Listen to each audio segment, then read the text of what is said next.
Hey VC, what's up? It's me, yours truly. Excuse me. I'm back to post a quick video here. Just a few recent finds over the past week or two. I also took a nice little trip that a friend hooked me up with and came up with some very cool things. Actually, some really cool things. Kind of grail-ish in my opinion. Maybe not to everyone, but it's definitely something that got me pretty darn excited. So I'll share that with you as well as a couple of VCLT pieces here too. So let me kind of jump into it and I'll make sure I get back in the habit of this. This is what's playing in the background. I haven't spun the Beatles in a while, so I thought I would throw this on this afternoon. Right. So let's kind of jump into it. I'll say what I think is the cool pieces for the end. I'll just kind of start off by showing you some of the cool stuff that I got. Actually, I'm going to start off with the VCLT. Let's do that first. First one here is a really cool piece from Greeno, which I really appreciate, man. I just got it in the mail today, actually. So he sent me this right here, which is freaking awesome, because I do not have this.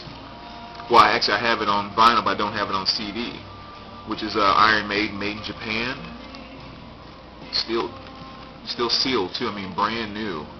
So that is an awesome addition to the Maiden collection. Perfect timing too, because as I kind of mentioned a few videos ago, I've really gotten into this Maiden phase over the past few weeks, and that this is coming in right on time. So thanks a lot, man. I really appreciate that. You know, sent me a note going along with it, which I really appreciate. And again, I mean, awesome addition to the collection, man. Thank you so very much for that. Very cool stuff. It's incredible what comes in on the VCLT sometimes. And I wanted to kind of actually revisit some VCLT as well, which is this one here. And what's this font? Oh, okay, I forgot I put that in the back. And this is that six organs of admittance accent, and I got this from Damian in Florida, right? Yeah, I think it's down in Florida. Sent me this VCLT a while ago, and I showed it, but I hadn't really listened to it yet. So I want to just kind of jump back on and just kind of let you know, man, this, you know, I actually sat down the other day and listened to it all the way through, and you were absolutely right. This thing freaking blew my mind. I mean, this is an incredible record. Especially, what was the one song? Oh, I forgot the title. I think it was the last track on side 2. Or was it the first track on side 2? Well, one of them, I can't remember, but I just remember sitting there listening to it thinking, this is just totally like Dire Straits meets Pink Floyd. I mean, it was just, I don't know, it was just really good stuff. So I wanted to make sure I came back after I had a chance to actually listen to it and let you know you were right. This is a freaking fantastic album. Thank you so much for sending that over, because that's going to be one of my favorites that I'll be spinning for quite some time. So thanks a lot, man. Appreciate it, Damien. Now I'll kind of jump into just some of the finds here, and let's do the vinyl first. There's maybe just 5 or 6 pieces here. And we'll start off with this one, another edition of my Rick James collection. This is Rick James Cold-Blooded from 1983, I believe. And again, just another piece to kind of work towards my artist collection of Rick. One of my favorite R&B/funk artists from the 80s. This is a great addition too. I had a meeting a few towns over, and I actually found this record store I didn't know existed, and went in there the other day and picked up this nice copy of Sepultura, Warback. Pretty cool. I mean, it's a one album, but there's a second LP in it, which is I guess that second LP is titled Revolut, or what's that? Revolut songs or something like that. It's like an EP, but you know, it's just Sepultura. You know, another band that I've gotten on a huge kick with lately, and wanting to get more and more of their stuff. So another very good addition to the collection. This is one I stumbled across the other day. I'd never heard of this band before. Couch Flamboya, I think's the name of it. And the name of the album is called Models. Just kind of an interesting mix between, I don't know, almost, I guess a kind of a weird popish slash punkish type mix. But again, I'd never heard of it before, and the album cover just kind of caught my eye, so I gave it a few listens, and I was like, interesting stuff. So I picked that up. Great little find here too, which is Vixen. That was a nice pickup. Those are my girls from the 80s. And of course, this has their big hit "Edge of a Broken Heart," which is definitely my favorite song by them. So I got that for a couple of bucks.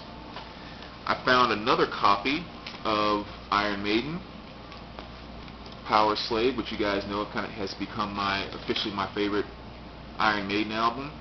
And I think I'm kind of starting to go the route that I did with Metallica, where this is the first time I've bought a double press, or I should say another pressing, of any Iron Maiden album that I have.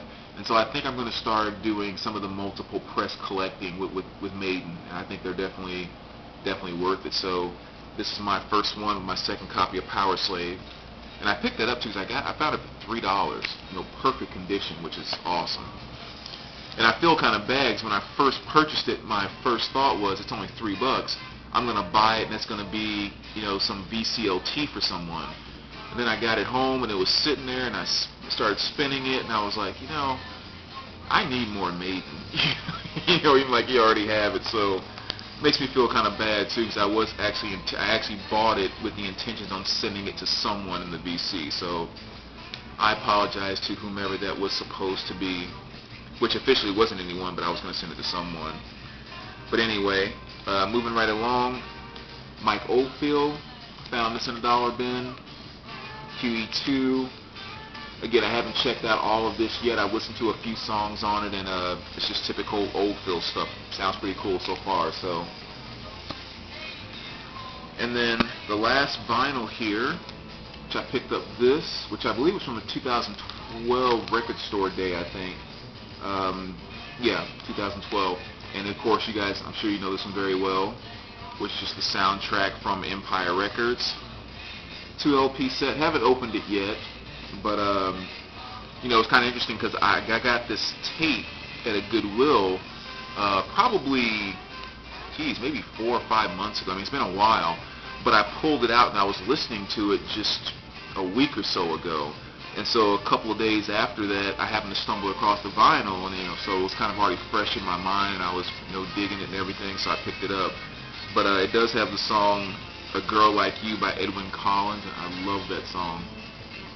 So that's the vinyl that I picked up, as well as the VCLT.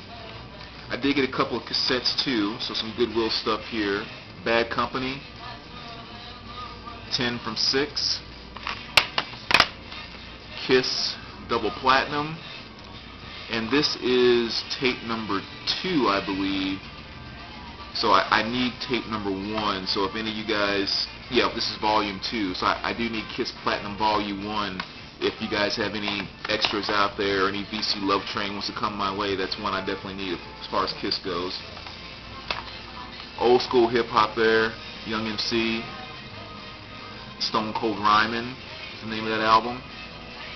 Definitely a good album by him too. I mean, back in the fun days of rap and hip hop, I mean, everyone knows the song not I Come Off, but Bust a Move. But there are some really other good songs on here, and I Come Off is one of my other favorite songs on this album.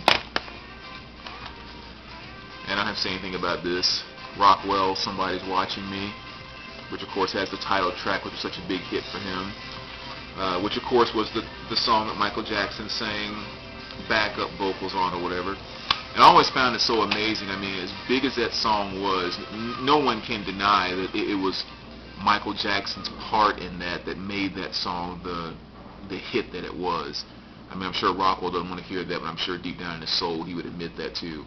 Which to me just kind of shows the amazingness, if you will, of Michael Jackson, because there was really only 7 words, I guess, he sang in that song, and he turns it into a major hit. But next we have Robert Johnson, King of the Delta Blues. I actually have this on vinyl too, so it's kind of nice to find it on cassette though. It's really cool. And here's one, I had no idea what it was, but I thought I would check it out. JC and the Boys, and it's called Never Give Up. And I guess JC, who's I guess he's Latin or Mexican or something. It's kind of hard to see in the picture, but I would guess he was like a Christian rapper, if you will. And it's just real cheesy stuff. I mean, just very homemade type stuff. But at the same time, there's a fun element to it. Not to mention that it's actually a rap tape, if you will, that has a lot of positive messages in it. So, oftentimes, regardless of how cheesy it is, I'll give an album props just for doing that, if nothing else. But there's kind of some fun stuff on here, so I decided to keep that after listening to it. So those are the cassettes that I got. Was that? No, that's not new. Alright, the only other thing, not just the only other thing, probably kind of the big thing that really happened was, had a friend that called me up and was telling me about, there's this event going on and, blah, blah, blah, blah, blah, blah, blah. And what ended up happening was I ended up getting tickets to this VIP thing, and I got a chance to meet, for the second time, Sully from Godsmack, which was freaking awesome. So you guys obviously know that's my favorite band, without question. So we got a chance to meet Sully. Everybody's just kind of hanging out, drinking, eating. Well, I don't drink, but people were and everything. And Sully was just kind of hanging around and everything. And got a chance to meet him, take a couple of pictures with him, and he signed basically everything that I brought. And I brought pretty much everything except for the crap that I forgot. But anyway, I just want to kind of show you some of the things that I picked up there. So I got him to sign my copy of Godsmack's first album. He also signed my copy of Awake. This is probably my favorite of the CDs here. My signed copy of Priceless. I was going to say Faceless, which is really cool. And I guess obviously because of that gold background, that signature looks really nice on that one. The Other Side, got that one signed as well. And Godsmack 4, I also got that one signed. And I was so ticked at myself because I took all my CDs as well as their newest one, which is the Oracle, and for whatever reason I didn't pull that one out of my bag. Some of these are darker, some are lighter, and you can see this is in silver pen. So what I did was I took the sleeve out, and then all the ones that I wanted signed with the black pen, I tucked those under the black marker, and then all the dark ones I wanted signed with the gray pen, I tucked those under the gray. That way I thought, I won't be fumbling up there, and I can just, give it to them real quick, boom, boom, boom, and they'd have no problem with signing that many things. And he didn't. I mean, he was just really cool, took them, put it on there and everything else. But because of that, the Oracle is one of those fold-out, type cases, and I just forgot that one was in my bag, and I didn't have it tucked under one of the pins, so he didn't sign the Oracle, which ticked me off because I got every one of the studio albums signed except that one. But I wasn't exactly going home complaining about that either. And I don't know if I just showed this or not, I got the rambling, but The Other Side got the signature there. So that was really cool. And then the very last thing I want to show, I'm probably kind of taking a little ride here, because this I thought was the coolest one, was I got the vinyl 2LP, trying to get away from the glare there. I got that signed as well. So it says Sully Godsmack 2012. And that's the VIP pass that we used to get in there. So I don't know, very cool stuff. I mean, that was, it's one thing to get an autograph from someone, but when you get an autograph from your favorite band, I mean, that is just freaking awesome. So I put it right up there next to Laz. So Laz, you're in good company now on the wall. But anyway, that's it, VC. Those are the new things. As always, thanks for watching. I'll probably be showing some other stuff pretty soon, in the sense that these are all new tapes that I picked up from a Goodwill, as well as these down here as well. So anyway, thanks, VC, and we'll talk to you guys soon. All right, take care, guys.